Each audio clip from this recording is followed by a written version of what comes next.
Good afternoon, ladies and gentlemen. My name is Iliana Magra, and here are the top headlines of the day in Greece.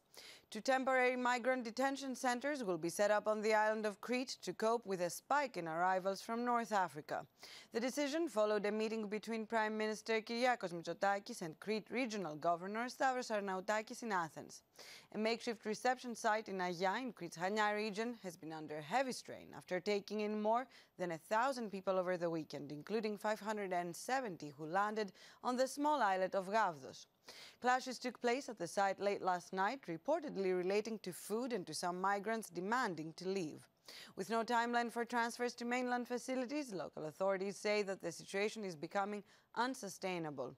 There is also a problem with the personnel in charge of guarding them, the Coast Guard officers and the police. We cannot have 1,000 people and only 5 officers to guard them, Mr. Arnaoutakis said. No details were given on the location, capacity or funding of the planned centers. In other news, Greece launched a medium-scale military exercise across the Aegean Sea early this morning, deploying air, naval and ground forces. Soon after, Turkey issued a NAVTEX reiterating its long-standing claim that certain Greek islands should be demilitarized and asserting that military activities should not be conducted in the territorial waters of those islands.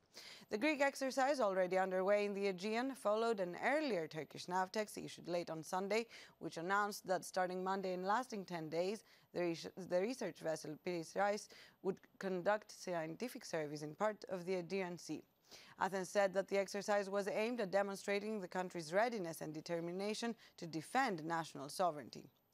Now, inspectors from the Independent Authority for Public Revenue carried out checks on a day cruise boats on the island of Kos, issuing fines for multiple violations. A total of 8 boats were inspected, with violations found on 6 of them. These included failure to issue receipts for sales of refreshments, coffee and other goods during the cruises, failure to provide tickets to passengers, and concealment of turnover and income. These inspections were part of a large-scale operation targeting day cruise boats, with similar inspections recently conducted in Santorini. In other news, the Ecumenical Patriarch Bartholomew pressed for progress on reopening the Halki Theological School in Turkey during a White House meeting with US President Donald Trump. "We want to expedite this dialogue so that in September 2026 we can welcome the first students," the Patriarch said. According to reports, President Trump asked aides to prepare a briefing so he could raise the matter with Turkey's President Recep Tayyip Erdogan. Finally, the Acropolis Museum will participate in the European Cultural Heritage Days on September 28th. The program, titled The Erection and the Acropolis Museum, an unusual ancient temple within a contemporary building, will highlight architectural and historical links between the two landmarks. Archaeologists will lead guided tours in English at 10 a.m. and in Greek at 1 p.m. Attendance is limited to 30 participants per session, and registration is required online.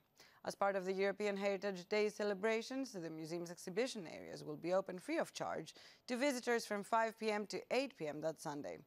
And that's all for today. Tune in again tomorrow for Greece's first English language news bulletin. And ladies and gentlemen, have a good afternoon.